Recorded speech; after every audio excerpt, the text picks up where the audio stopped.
يلا ندفي البيت ونعمل شوية قرص طرية هتاكلوا صوابعكوا وراها، بجد حاجة وهمية. تابعوا معايا الفيديو للآخر، ولو عجبكم الفيديو بتاعي ما تنسونيش في لايك وشير واشتراك في القناة وتفعيل الجرس عشان يوصل لكم كل جديد مني.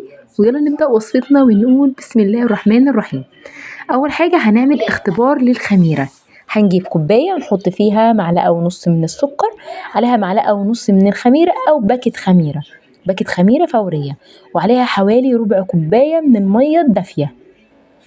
هسيبهم بقى كده، هأديهم تقليبة واسيبهم كده يبتدوا يتفاعلوا عقبال ما ابتدي احضر باقي المقادير. هتبان معايا الخميرة كانت كويسة ولا لا. اقلب بقى كده عشان ادوب السكر وهركنها على جنب. يلا بقى نجيب بولة كده، طبق بلاستيك كده، وننزل فيه بالمقادير. انا نزلت بكيس من الدقيق، الكيس ده حوالي كيلو من الدقيق. اسفه بقى على العفاره انا كنت مستعجله فبنزل بيه بسرعه. عايزه اقول لكم كده انا عاملاه بالليل متاخر، لقيت نفسي بقى كده عايزه اكل اي حاجه، فمعلش بقى يعني اللي بيعمل دايت ما يزعلش مننا. هنزل عليه، انا نزلت كيلو من الدقيق، عليه معلقه كبيره من البيكنج باودر، وابتدي بس كده ان انا بحب ان انا اقلب المكونات الجافه عشان اضمن ان هي كلها اتوزعت في الدقيق. بعد كده هنزل بحوالي معلقه صغيره من الملح، وابتدي برضو ان انا ادوبها مع الدقيق. عايزه اقول لكم النتيجه مضمونه 100%. ممكن تديها كمان لولادك في اللانش بوكس الصبح كده وهم رايحين المدرسه، ممكن تديلهم كذا واحده وبلاش سندوتشات اليوم ده، مشبعه جدا جدا. وهحشيها معاكم جبنه بيضه، وهحشيها معاكم سكر، وهعمل منها ساده، وفي كل حالاتها طعمها خطير. نزلت بقى ايه بعلبه الزبادي اللي هي الكبيره مش اللي هي الصغيره، علبه كده بيقول عليها كوبايه من الزبادي، هنزل بيها. وكمان هبتدي انزل معاكم كمان بمعلقتين كبار من القشطه، قشطة أو وش اللبن. عارفين كده اللبن لما بتجيبوه وتغلوه وتسيبوه في التلاجة، تاني يوم بتيجوا كده تطلعوا اللبن تلاقوه عامل وش بسم الله ما شاء الله. باخد بقى أنا الوش ده واحتفظ بيه في علبة في الفريزر، ولما بحتاج بقى أعمل أي مخبوزات أو أي حاجة بحط عليها الوش اللبن ده، بيخليها طعمة وطرية وجميلة ومشبعة ودسمة وبجد تحفة. نزلت عليها بقى بكوباية من السمنة على زيت، يعني ممكن تعمليها 3/4 سمنة وربعها زيت، ممكن العكس، بس عايزه اقول لكم ان السمنه بتطري، الزيت بينشف. تمام، فالزيت بيمشي اكتر مع القرص الناشفه، اما القرص الطريه بتبقى محتاجه سمنه. تمام، بقلب الاول كده، نزلت بالمكونات السائله. وبعد كده بقى بصوا الخميره ما شاء الله اترفعت معايا اهي. طبعا لو الخميره دي بايظه مش هتترفع معاكي كده نهائيا، كده تضمني ان هي كده شغاله. يلا برضو تقليبه في الدقيق. نبتدي بقى بعد ما نقلب كل المكونات السائله دي، نبتدي نشوف هي محتاجه ميه قد ايه وننزل عليها على قد بقى ما الدقيق بتاعك يحتاج. وطبعا انا نزلت عليها بحوالي نص كوبايه من الميه الدافيه. وطبعا الميه دي بتختلف من حد لحد، على حسب نوع الدقيق، في دقيق بيشرب في دقيق بينطر. مسكتها بقى كده بقى وبدات اعجن فيها ايه لحد ما بدات تلم معايا. طبعا هسيبها ترتاح، واول ما ترتاح هوريكم شكلها وهنعمل فيها ايه.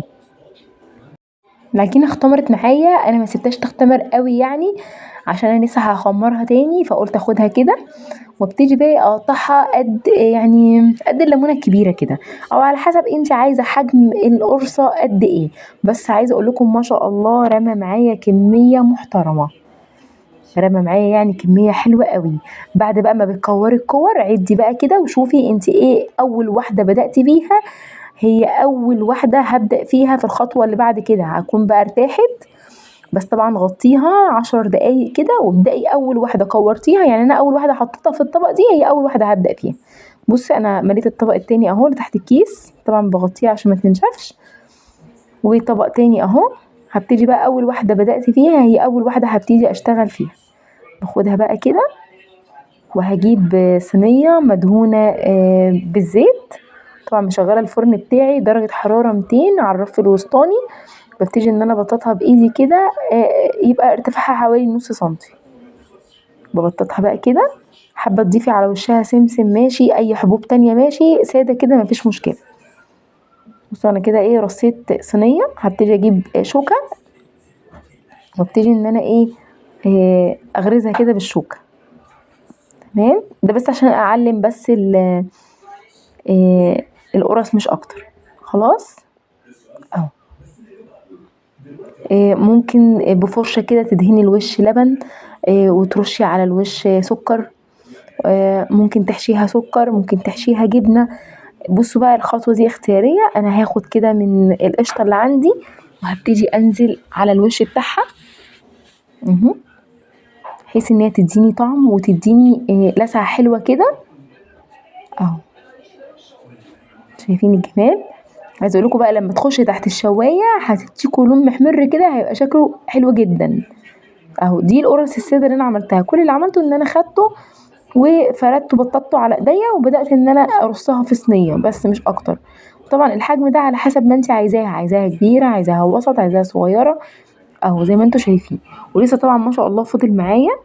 فزي ما قلت لكم انا هحشي جزء جبنه وهحشي جزء سكر عشان تطلع معايا كده زي القرص المسكر اللي بره، بتطلع حلوه قوي.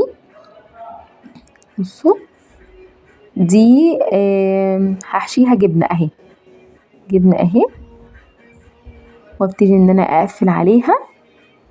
وبعد ما اقفل عليها هكورها اهو. بصوا اهو، لموها بالراحه بحيث ان الجبنه ما تطلعش بره خالص. خلي بالكوا الجبنه ما تطلعش بره اهي عشان ما تلزقش مني كمان في الصينيه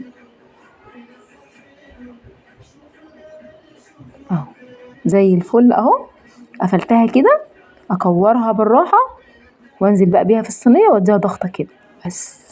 حلوه جدا لفطار الصبح، لو انت عايزين تفطروا بيها الصبح حلوه جدا ومشبعه، وطبعا كلها غذاء اهي. بصوا زي الفل، مفيهاش اي حاجه، ظريفه وجميله وسهله وسريعه اهو.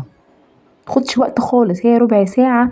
مجرد ما تاخد لون من تحت افتحي عليها الشوايه هتديكي لون خطير. بصوا دي اهي.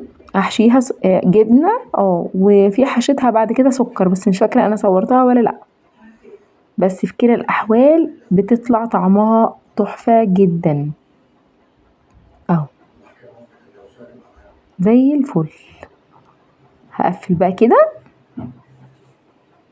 اكور واقفل واضغط اهو زي الفل. يلا بقى كده نرص في الصينيه وندخل الفرن، وارجع بقى اوريكم شكلها النهائي عامل ازاي. وخلاص بقى طلعتها كده. بصوا ما شاء الله طريه. بصوا دي القشطه اللي انا حطيتها من فوق خدت لسعه كده جميله جدا جدا. بصوا سخنه مولعه، جربوها بجد. ريحه وجمال وطعامه وغذاء بجد تحفه. اتمنى يكون الفيديو بتاعي عجبكم. لو عجبكم الفيديو بتاعي ما تنسونيش لايك وشير واشتراك في القناه وتفعيل الجرس عشان يوصل لكم كل جديد مني. اشوفكم ان شاء الله في وصفه جديده، والسلام عليكم ورحمه الله وبركاته.